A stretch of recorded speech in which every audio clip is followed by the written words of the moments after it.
Olá, muito boa noite. Sejam bem-vindos ao Grande Debate. Comigo, Juliana Lopes, com os comentaristas José Eduardo Cardoso e Vinícius Poit. Primeiro tema para debate: o ministro Flávio Dino, do STF, defendeu hoje uma reforma do Judiciário. O magistrado destacou, em um artigo publicado no portal ICL, a necessidade de penas mais rigorosas para a corrupção de juízes, procuradores, advogados e servidores do sistema de justiça como um todo. O argumento usado por Dino é que a confiabilidade do judiciário é fundamental para a democracia. E o ministro também classificou como graves os problemas que atingem segmentos do Poder Judiciário, mas ressaltou que eles fazem parte de um sistema mais complexo. Procurado pela CNN, o ministro Edson Fachin, presidente do Supremo Tribunal Federal, disse que a defesa de Dino sobre a reforma do Judiciário merece aplauso. Em nota, Fachin disse, abre aspas, ali se apresenta uma reflexão oportuna e bem estruturada sobre a necessidade de aperfeiçoamento do Poder Judiciário, tratando o tema com seriedade institucional e senso de responsabilidade republicana, fecha aspas. Desde o início de sua gestão, vamos lembrar, setembro de 2025, Fachin tenta avançar com a elaboração de um código de conduta para magistrados e tem tido dificuldade de conquistar apoio dos colegas da corte. Vamos então ao debate, muito bem-vindos, boa noite. Vinícius Poit, começando por você, qual é a melhor solução, melhor saída para a Suprema Corte nesse momento? Uma reforma mais ampla, institucional, como defende Flávio Dino, ou um código de ética centrado ali na postura, na conduta dos ministros?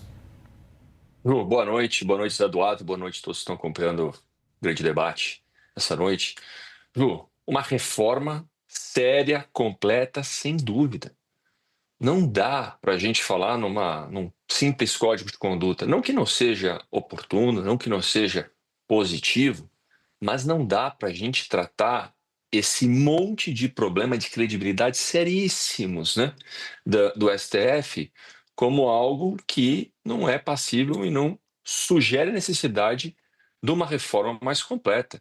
E aqui, gente, quantas vezes eu já não critiquei o próprio Flávio Dino e a outros ministros ou pessoas do campo comunista, né? Como alguns disseram, olha, vamos ter um ministro comunista no STF. Eu não gosto de comunista, mas a hora que eu começo a concordar com algo que o Flávio Dino está falando, provavelmente, né, a gente está passando do campo ideológico. A crise do STF é tão grave que é difícil a gente não concordar que precisa de uma reforma completa, Ju. A gente fala só num código de ética, num código de conduta, né? Parece aquele manualzinho, quando você vai para a escola, ou vai para a faculdade, ou vai para um trabalho, você recebe um código de ética. Ó, aqui a gente respeita o colega, aqui a gente segue as regras, aqui a gente não transgride. Pô, isso é o mínimo. Isso é o mínimo. Isso é o mínimo. Tem que ter punição para ministro. Tem que acabar com esse negócio, esse conflito de interesse, sabe? Declarado, é transparente. Tem que esclarecer esse monte de coisa que está acontecendo com parentes de ministro relacionado ao processo e a investigados, pessoas que defendem. Assim, não tem cabimento, Ju, né? Olha o candidato à presidência, Romeu Zema, né, que está sendo agora perseguido, né? Essa é a minha visão, a minha opinião, perseguido pelo ministro Gilmar, que sugere ali para o ministro Alexandre de Moraes colocar ele no inquérito do fim do mundo, no inquérito da fake news, por causa de um vídeo de fantoche, por causa de emitir uma opinião e fazer uma crítica sobre os conflitos do Supremo. Eu gostaria que o ministro Gilmar, o ministro Alexandre e todos os ministros gastassem energia para explicar de uma vez por todas que contrato é esse da esposa do ministro Alexandre com o Banco Master. A CNN noticiou aqui que teve o recebimento de mais de 80 milhões de reais. Antes a gente achava que era só uma minuta, que não tinha contrato, sei o quê. Não. Ué, teve recebimento de mais de 80 milhões. Quem é que vai esclarecer isso? Código de conduta resolve? E os conflitos, as dúvidas sobre o Taiaiá, e não estou falando que tem nada errado, eu estou falando que eu quero transparência. Ou seja, código de conduta, a reforma é transparência. E sobre o filho do ministro Cássio, né? Pelo amor de Deus, é o mínimo. Aí o Zema vai lá, faz um vídeo com um fantoche satirizando, criticando, defende uma proposta clara para acabar com decisões monocráticas, para colocar fim em conflito de interesse, para proibir parente de ministro de advogar em alguma corte, e ele é punido, né? Ele é perseguido, não tem cabimento, Ju. Precisamos de uma reforma urgente. E aí, novamente, a hora, Zé, que eu comece, a gente fala, conversa muito aí, o Zé, né? Hoje a gente está à distância, mas de vez em quando a gente se encontra e fala sobre os bastidores e tudo. E o Zé já falou das opiniões, do quanto que ele gosta do ministro Dino também. Fala assim, a hora que eu começo a concordar, Zé, com o Dino, com você é mais fácil, Zé, porque a gente, né, tem um bom trato, tal, a gente discorda, mas com o Dino seria muito mais difícil. Meu embate, meu atrito com ele é grande. A hora que eu começo a concordar com ele, gente, o problema passou do campo ideológico. A credibilidade do Supremo está no chão para mim e precisa de uma reforma não só no Supremo, mas no Judiciário como um todo, Ju. Eduardo Cardoso, muito bem-vindo, boa noite. O que é melhor para o STF, uma reforma ampla ou um código de conduta? Olá, Juliana. Olá, Poit. Meus parabéns. O Poit é papai, né, e merece o nosso afetuoso abraço e Obrigado, Zé. comemoração em conjunta por essa situação. Parabéns, Poit. Veja, eu não acho que as situações são excludentes, Juliana. Eu acho que elas são perfeitamente harmonizáveis. O que o ministro Flávio Dino diz sobre a necessidade de reforma do judiciário, ele tem razão. Eu não estou falando exclusivamente do Supremo Tribunal Federal, porque seria injusto. Eu estou falando do Poder Judiciário em todas as suas instâncias. O Poder Judiciário, ele é o grande guardião do Estado de Direito. Concordo que o Supremo é o guardião maior, mas o Judiciário é ele que tem o papel de fazer a prestação jurisdicional. A corrupção é horrível em qualquer universo, até no mundo privado. Ela é péssima quando ela existe, se nós alargarmos o conceito de corrupção. Mas no mundo público, quaisquer dos poderes. No legislativo ela é inaceitável, no executivo é inaceitável, mas no judiciário talvez ela seja a pior. A exemplo do que poderíamos falar das Forças Armadas. Talvez são os dois aspectos que eu posso ponderar que tem uma certa relação. Corrupção nas Forças Armadas e corrupção no judiciário são desastrosas para o Estado de Direito. As Forças Armadas, porque eles são os defensores da soberania. E se houver corrupção ali, nós estamos liquidados nas nossas relações externas.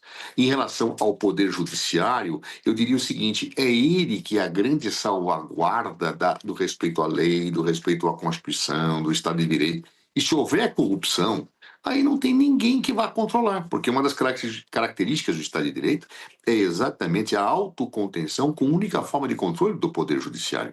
Ora, sendo assim, se o Judiciário for tomado pela corrupção, nós estamos numa situação profundamente lamentável. E aí tem razão o ministro Flávio Dino, sabendo que existem situações de corrupção pipocando aqui, pipocando lá, situações em todas as instâncias que podem ser objeto de uma investigação, aperfeiçoar o sistema jurisdicional nos seus órgãos para o combate à corrupção é rigorosamente correto. O que não afasta, a meu ver, e eu sei que há resistência no Supremo sobre isso, mas a minha opinião vai em contramão àqueles que discordam, o que não afasta a necessidade de um código de ética. As profissões em geral têm código de ética. Tem o código de ética médica, tem o código de ética dos advogados. Em geral, por quê? Porque nem tudo que é lícito é moral. Então, eu tenho que governar um pouco esta zona de dúvida em relação ao seguinte: bem, eu posso ter certa situação envolvendo um magistrado que não seja ilícita. Bem, é a ética que vai resolver. E o código de ética vai ter que parametrar situações para o próprio autocontrole e discernimento dos magistrados. Aquilo que parece ético para um magistrado pode não parecer ético para cidadãos comuns. Então, eu tenho que saber, do ponto de vista do código de ética, aquilo que é objetivado como condutas morais e éticas e o que não, como o pano de divisão. É possível que muitas das confusões que desgastam hoje a imagem do Poder Judiciário sejam vistas pelos magistrados como éticas, mas por grande parte da sociedade como não éticas. Então, cabe ao Código de Ética equacionar essa situação. Dona, então, respondendo à pergunta em debate, Juliana, eu acho o seguinte: combater a corrupção é algo fundamental em quaisquer das estruturas do Estado. Agora, no Poder Judiciário, combatê-la é melhor. E um aperfeiçoamento do sistema nesta linha é muito bem-vindo. Meus cumprimentos ao ministro Flávio Dino. De outro lado, isto, a meu ver, não descaracteriza a necessidade de existir um código de ética específico para os magistrados, não apenas para a Suprema Corte, mas para os magistrados em geral. É muito bem-vindo esse tipo de situação. E acho que se nós conseguirmos fazer tudo isso, estaremos dando um grande passo para avançar cada vez mais no aperfeiçoamento do Estado Democrático de Direito no Brasil. Oito, vou chamar a atenção para um ponto colocado pelo ministro Flávio Dino nesse artigo. Ele diz o seguinte: o Brasil precisa de mais justiça, não de menos, como parecem pretender certos discursos superficiais sobre uma suposta autocontenção vista como uma pedra filosofal. Esse posicionamento, Poit, pode impactar essa discussão, já que há uma divisão dentro do STF sobre uma reforma ou um código de ética? Na verdade, uma divisão nesse momento sobre um código de ética. Olha, Ju, eu, novamente, né? Quando eu estou concordando com Flávio Dino, tem aquele ditado popular, né? Quando a esmola é boa ou a esmola é muito grande, o santo desconfia. Sabe quando eu não estou dizendo que estou fazendo as minhas suposições aqui, tá, gente? Parece até que pode ter algum jogo político aí, né? Flávio Dino foi ministro de Lula, Flávio Dino é muito aliado ao presidente Lula, né? De repente, algum desses ministros que eu comentei, seja o Moraes, seja o Toffoli ou um outro, já está rifado, como se diz, né? E politicamente já perdeu apoio. E aí esse racha está ficando mais público, né? Então não sei quais são as reais intenções do Flávio Dino, estou fazendo uma suposição com base na minha opinião por aqui, Ju. Mas claramente temos um racha, né? Falamos sobre autocontenção aqui em um debate anterior, provavelmente, eu e o Zé falamos sobre isso, me lembro aqui, quando eu falava o seguinte: nossa, quando um poder tem que se autocontrolar, é importante a gente ter autocontrole na vida, é importante a gente saber dos nossos desafios, mas numa democracia, na tripartição de poder que existe no Brasil, gente, onde a gente tem o judiciário, né, representado pelo órgão máximo aí, o STF, mas como o Zé falou, tem todos os outros, né, dentro do judiciário, onde a gente tem o executivo, né, representado pelo presidente da República, ministros, governadores, prefeitos, por aí vai. E onde a gente tem o legislativo no Senado, né, e na Câmara, né, fazendo as leis das outras casas legislativas. Isso é feito para que um poder vigie e também ajude a controlar o outro. E tenha o checks and balances, né? Ou freios e contrapesos. Agora, a hora que o Poder Judiciário, o STF, está falando em autocontenção, não, a gente tem que praticar autocontenção, pera lá, alguma coisa está errada. Esse equilíbrio não está existindo entre os poderes. Significa que os outros dois estão com medo. Os outros dois não estão exercendo o seu poder e a sua prerrogativa para conter o outro e funcionar o freio e contrapeso, ou porque tem rabo preso, ou porque tem algum acerto. A hora que o Dino mostra, na minha opinião, este embate, este racha, e faz crítica até os próprios colegas que defendem essa autocontenção, ou somente um código de ética, também acho, Zé, que é importante ter um código de ética, um código de conduta, não são excludentes, mas a hora que o Flávio Dino entra nesse embate, possivelmente tem alguma outra coisa política, alguma outra coisa que pode estar acontecendo, e esse racha tende a agravar, tá, Ju? Eu não acredito nessa conversa só de autocontenção, de código de ética que resolvesse os problemas. Eu queria que o Supremo fosse mais transparente, que esclarecesse, que fizesse uma reforma no Supremo e no todo o Judiciário, né? O próprio Flávio Dino e outros falam assim, pô, tem que acabar. Gente, nós estamos falando do STF aqui, né? Como o Zé falou, tem todo o Judiciário. Quantos casos vocês já não viram? Em todos os estados e locais do Brasil aí, venda de sentença de juiz. Venda de sentença de juiz que favorece criminoso, que favorece culpado. Ué, por que vai falar que isso não acontece na Suprema Corte, não acontece em nenhum lugar? Se não acontece, tem que provar, tem que esclarecer as dúvidas. Tem que esclarecer as dúvidas, Ju. Portanto, né, tem um racha, politicamente pode ter algum outro interesse por trás que vai rifar algum ministro, né, e eu defendo essa reforma muito mais séria do que está sendo tratado atualmente, Ju.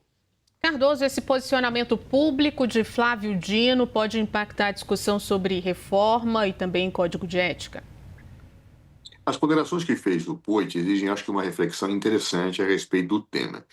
Vamos lembrar, ele falou dos checks and balances, falou da separação de poderes, e tem uma lógica nisso que ele está dizendo, ou seja, a própria teoria da tripartição dos poderes, executivo, legislativo e judiciário, ela remonta a Montesquieu, num período que antecede a própria Revolução Francesa. E ele dizia o seguinte: todo homem que tem o poder tende a dele abusar. Por isso é necessário que o poder limite o poder. E acrescentava: até a virtude precisa de limites. Esta visão de Montesquieu foi completada pela visão dele, ou pela afirmação dele, de que os poderes do Estado estariam resumidos em 3 atividades: fazer leis, executar leis e julgar as transgressões das leis. E que essas 3 atividades deveriam ficar com pessoas ou órgãos diferentes. Nasce aí a ideia da tripartição dos poderes, legislativo, executivo e judiciário, que deveriam ter uma relação harmônica entre si. Bem, isto tomou feições diferentes ao longo da história, mas foi a Constituição dos Estados Unidos da América que deu uma situação diferenciada. Ao criar uma Constituição acima dos 3 poderes, acabou ensejando a possibilidade de permitir ao Judiciário o controle dos atos legislativos. É aquilo que nos Estados Unidos se chama de Judicial Review of Legislation, ou seja, a possibilidade de revisão da legislação. Então, com esse perfil de Estado, que eu chamaria de Estado de direito de natureza constitucional, ou simplesmente Estado constitucional, acabou surgindo uma situação que era a seguinte: o executivo é controlado pelo legislativo e pelo judiciário. O legislativo é controlado pelo judiciário. E quem controla o judiciário? Esse passou a ser um problema que o modelo dos Estados Unidos da América trouxe. Claro. Ou seja, quem controla o controlador? A discussão que já tive com o Poit aqui. Isso surgiu no Estado Constitucional no século XVIII.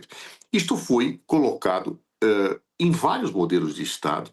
Na Europa, depois da Segunda Guerra Mundial, os Estados constitucionais, com a criação das Cortes Constitucionais, e no Brasil foi uma característica das constituições brasileiras ao longo do tempo, sendo uma característica da Constituição de 88. Ou seja, o judiciário controla os outros poderes, mas não há um poder sobre o judiciário.